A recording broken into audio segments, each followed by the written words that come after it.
Welcome Home, a podcast for veterans, about veterans by veterans, is a project of Willing Warriors and the Warrior Retreat at Bull Run.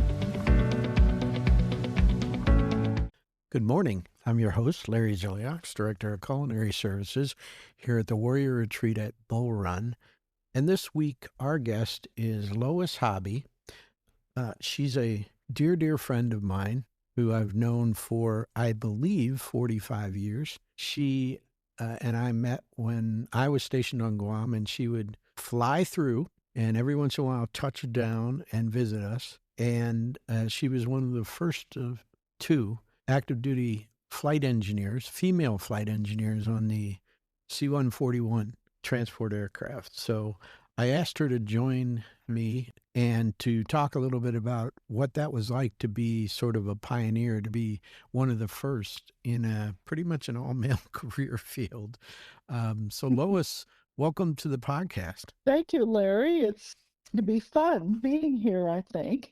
So do you realize that the first time we met, I believe, was 1979, which was 45 years ago?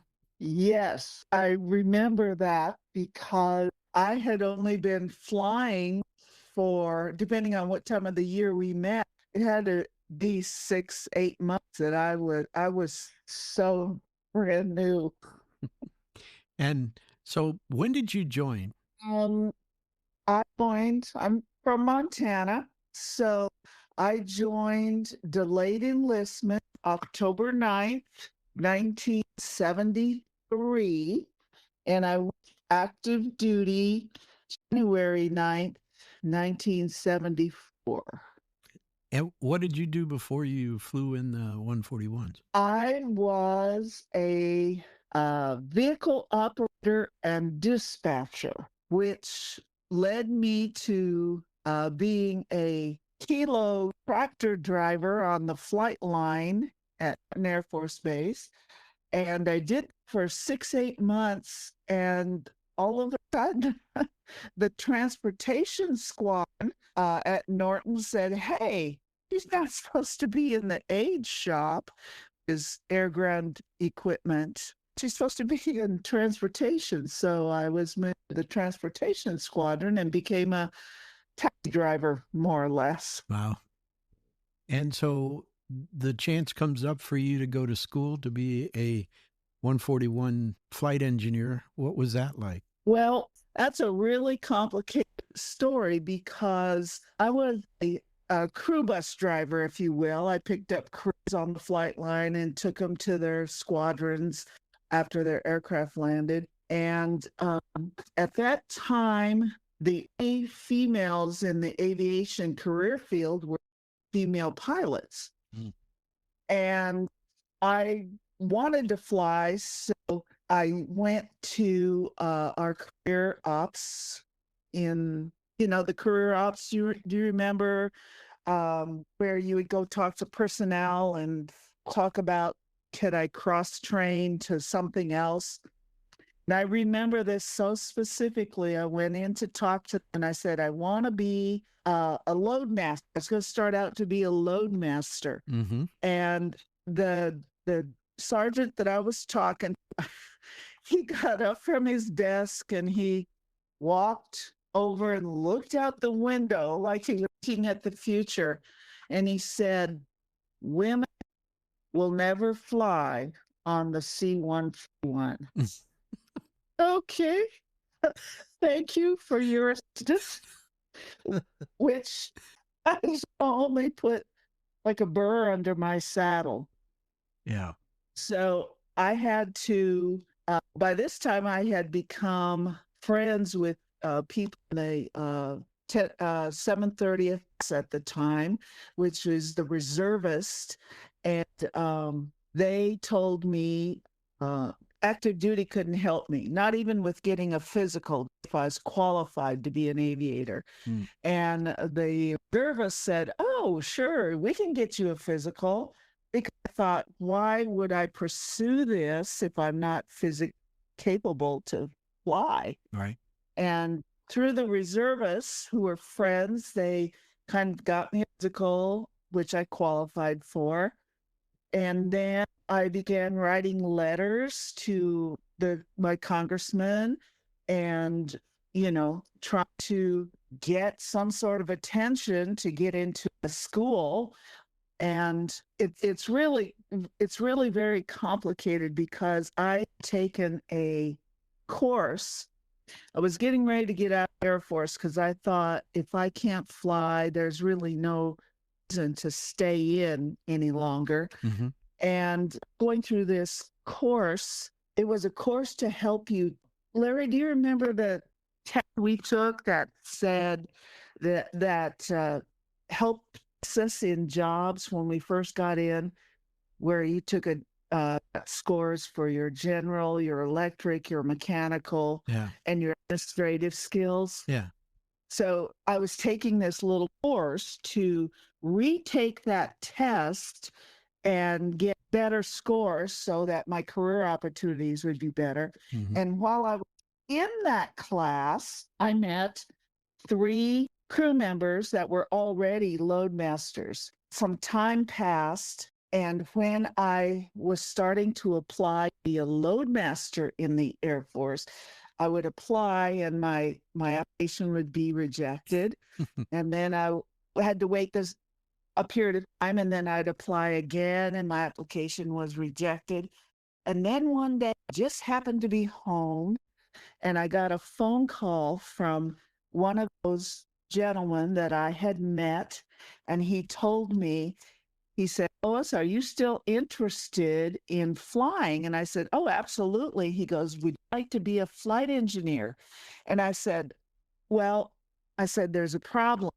I said, "If I apply for a flight engineer and get rejected, my cross-training application is in process, which eliminates me from the loadmaster career field for when it opens up to be for women, and I would miss it." He goes, "Well, let me make a phone call."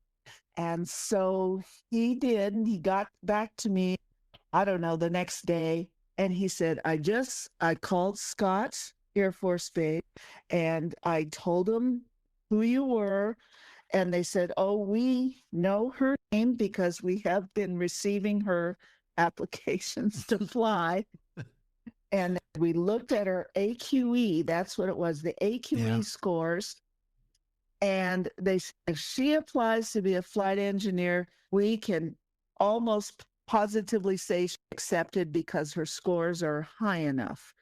And so just that little whim, I applied to be a flight engineer as opposed to being a loadmaster, and I was accepted into the female test program for flight engineers. So at this point, I think it might be beneficial to explain to our listeners what is a flight engineer on a C-141 Starlifter cargo plane. Okay, flight engineer pre-flights the aircraft to ensure that it's mechanically safe to fly. We also accomplished the takeoff data, supplied that for the pilots. And then during flight, we monitored all the systems, the hydraulics, the fuel, the electrics, at our panel. And then at the end of the flight, we would run the checklists during flight, and that was our job, was to make sure that the aircraft was mechanically fit to fly and to keep it safe while it was, in flight. Right. Monitor everything. So you go through the course, you're certified, newly minted, one of the first 2 active duty female flight engineers, and you get assigned to Norton or Travis? No, back to Norton. They sent us back pretty much to our home base. Yeah. And you flew out of Norton the whole time? Well, my career kind of spanned all I was active duty for 10 years. And then when I got off active duty, I became a reservist. Mm-hmm. And I was a reservist for 10 years. And then my civilian life took me to Memphis. and to FedEx. And for 5 years, I commuted back from Memphis to San Bernardino. Hmm. And when Memphis got the C-141, I kept thinking, well, do I want to commute 1,100 miles or do I go one block down the street? And the Memphis Air Guard was not willing to take me. They were desperate. Could join. Yeah, They were join desperate them. for people. And I think they probably did some research. They talked to people that I knew, and I was recommended as a good flight engineer, and they wouldn't be sorry to have me. So I was in the Memphis Air Guard for about 14 years, and then I retired with 33 years. Wow. And so you guys used to run this flight out of California that would hit Hawaii, then Guam, and I think the Philippines, and then turn around and come right back. Well, we went to Yokota, Kadena and Yokota as well. We were moving the Stars and Stripes. It was called the 807. Okay, yeah, I remember. And our primary cargo was the Stars and Stripes to get that out to the Air Force personnel for morale, really. Yeah. And so we met because when you guys ran that route, you basically flew into Hawaii and you stayed overnight. You flew into Guam and you stayed overnight. And you just sort of hopped through. And they had this circuit of C-141s that were just like always en route out and always coming back with stuff. And so that's how we met is I guess the correct terminology would be we met when we and you were relaxing at the NCO club. I was going to say, I was basically dropped at your feet. Yes, I do remember that. So, yes, you were dancing and some fool, I don't know, he spun you around or something and just right into our table. And it's like, well, okay, hello. He dropped me, right? It was a dip. And he dropped me on the ground. And I'm laying there with my hand in the air. And there you were at the table. And I was at your feet. Yeah. Yep. And I'm sure we just act like, oh, that's okay, pretty normal for the NCO club. Yeah. Wow. Yeah, I don't know who was there that night. It was probably me and Peg and Johnny and a very large group. Yeah, pretty much. Probably one of our 3 days off. We were there at the club pretty much every night. Yep. Mongolian barbecue night. Yes. Okay. Yeah. That turned out to be a blessing for us because we always look forward to when you were coming in, and everybody was like, "What's Lois's schedule? Is she coming? When is she going to be here? Is she going to be here when we're off, or do we have to work?" It was hard. Just trying to keep track of you when you were coming in and look, for boys and girls, this was before the internet. So very often we'd just be puzzled. And then we'd get word that Lois had landed because she would call over to CSC or try to find us. And just pop up. Yes. Knock on your door. That's it. And boy, we had a lot of fun. I'm curious, in 79, they introduced the second model of the C-141 line, which was the B model, and it was sort of a stretch. It was a longer C-141. But that's when they started painting them these weird colors. Like some were all gray. The old ones, the very first ones, were sort of white on the gray on the bottom and white on the top. But then they started painting these things like camouflage, and we called them lizards. Right. Were you flying those? I don't remember. I had about 1,000 hours on the C-141A, and then I had a couple of thousand on the B, and then a couple of more thousand on the C. So yeah, the C model, they added more glass cockpit stuff. Yeah. Okay. And, So yeah, the lizard. I think what they were doing was painting the aircraft to match the area of responsibility that we were flying into. okay. So you have your desert camouflage for, say, the 911 series, because a lot of that was in Southeast Asia. Mm-hmm. And then the green was more, I don't even know where, but yeah, they paint the aircraft to match the area of responsibility that the aircraft mostly flies into. Yeah. It was just weird to see the first one come in, and we weren't expecting that. And all of a sudden, it just was a big camouflage plane, which had never seen anything quite like that before.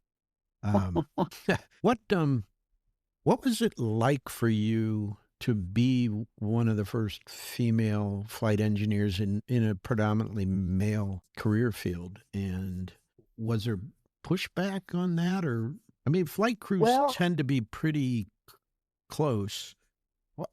correct. What was it like when you showed up for work? Well, the first for I can't tell you for how long, but I can remember so many times the flight engineer at the end of the flight fills out the forms, the aircraft forms, which reports if there's a maintenance problem with the aircraft. You fill out the forms and you write it up. Then you give that to the crew chief when you land on the ground, and then the crew chief will come in and talk to the flight engineer and say, I don't understand this write up, or, that conversation. And so many times I'd be on the flight deck, sitting in the engineer's seat, closing, closing up, gathering my books and things and putting them in my book bag. And the crew chief would pop up and he goes, where's the flight engineer? And I go, me, I'm sitting right here. I'm the flight engineer. Did he think you were the stewardess or something? What the hell? I don't know. I don't know. The flight engineer. Wow. Where's the flight engineer? So yeah, I got a lot of that. And it was, for me, I had this thing. I always said, do your crying in the latrine.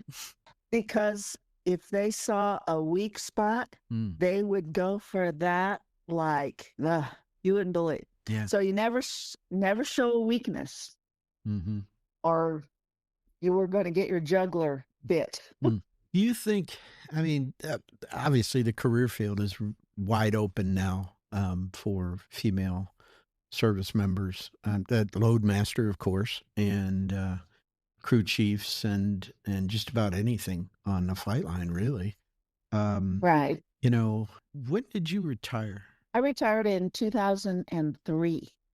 So you saw the change. Or actually, I'm sorry, 2006. Okay. 2006. So you saw the change. I mean, it had changed a tremendous amount since the first time you took that class and you boarded a 141. Oh yeah. It was, well, it was nice to see, but I tell you, it was hard worked for. I would run into women loadmasters, especially from different parts of the Air Force. I'd run into them somewhere out in the desert, basically, and they would have their flight suit zipped all the way down. We wore T-shirts underneath, and I always told them, zip up that flight suit. There's an image that you have to present, or whatever your image is that you presented, you were treated per that image. I mean, for me, I was always in the correct uniform and tried to be professional, so that they would treat me as a professional versus, some gal that just happened to be available right now. And sad to say, that's the way it was in the early days. I can remember being at Clark Air Base, and the crew had got alerted, and we were going to the cafeteria for breakfast, and one of my fellow crew members, the loadmaster, was in front of me, and we were sliding our breakfasts along, and the gal at the register charged him for his meal and my meal. And You brought your wife. back, You brought your wife along with on the trip. That's nice. That's nice. yeah, that's what basically we got to the table. I said, "Hey, did you think your breakfast was a little expensive today?" And he goes, "Yeah." I said, "Well, you paid for my breakfast because they thought we were together as a couple, I guess." That is Oh, hysterical. Yeah, that's all. I mean, really, because not only were we changing the perceptions of the Air Force in America, we were changing the perception of people all over the world. Sure. Yeah. And so it was difficult at times, but like I said, just do your crying in the latrine and don't let the fuckers see you have a weakness. Yeah. Yeah, for sure. Well, we never thought of you like that. We always Well, thought, I appreciate you that. thought she's crazy. Oh, man. Oh, jeez. Yeah, that was fun. I don't think we need to tell any stories about our time in Guam. And Probably not. no, but suffice to say, it was a lot of fun. Of course, I talked to a lot of guys, and your name always comes up. What's Lois? Oh my gosh. What's Lois doing? Can we talk about the Mars message? You're going to have to refresh my memory. As I get older, these things tend to escape me. But yeah. Well, in the beginning, in our first couple of years, you communicated with people and with me via Mars. Okay. Do you remember? I sort of do, yes. For our listeners, Mars is a military amateur radio station. And basically, again, for our listeners, this was before the internet. So you just, this was when people needed to get messages to service members overseas. They would use ham radio operators, and they had this whole network to pass messages to Mars stations around the world, and usually associated with military installations. And it's usually a message like, we regret to inform you that Uncle Billy passed away, or we need you to come home, or something like that. It was usually not good news, but I remember I might have abused the systems somewhat, but you seem to have a better memory than I do. I can tell you exactly what the message is. I'll probably be thinking of it on my deathbed. It was late at night when I got the phone call, and the operator who talked to me, because he was much removed from you. Yeah. And the message was, "Tonight there's going to be a jailbreak. The boys are back in town."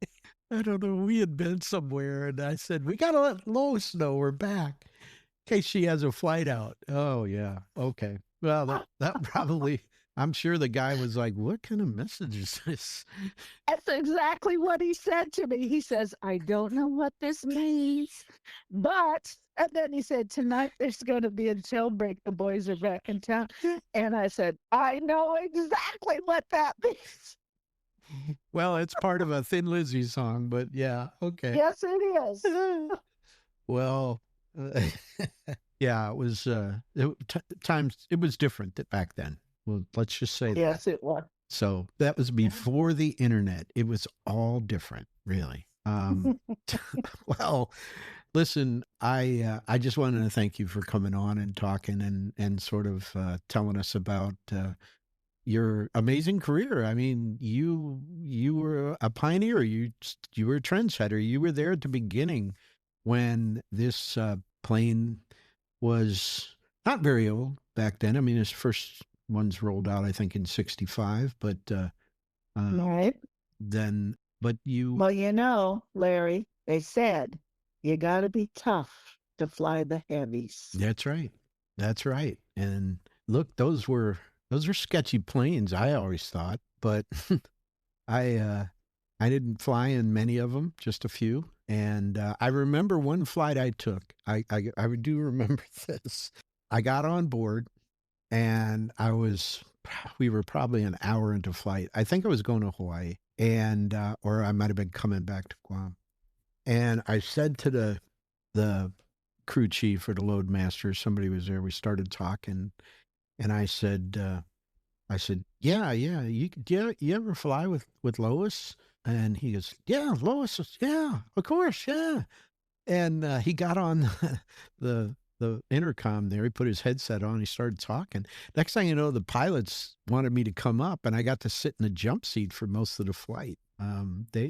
They all knew you. I mean, that was my hook. I mean, wow. Oh my gosh. Yeah. Apparently they had flown with you before and had a great time because, when that plane is sitting there on the runway or on the taxiway or the ramp because it's not working, there's nothing to do but come visit us and go to the club. So, yeah. The best part of flying, Guam and Telefofo Falls. Yes. Yeah. Yep. That's a beautiful island. It really was. And we had a lot of fun there. That's for sure. Wow. So listen, Lois, thanks so much. I really appreciate you taking the time to sit down with us and tell us about your amazing career. Thank you for having me, Larry. It's great to talk to you. Yeah, for sure. Well, listeners, you'll find us on all the major podcast platforms. We're on YouTube and Wreaths Across America. We'll have another episode next Monday morning at 0500. Until then, thanks for listening. The Welcome Home podcast is brought to you by Willing Warriors, a nonprofit organization serving active duty service members and veterans since 2012. To learn more, please visit our webpage at willingwarriors.org.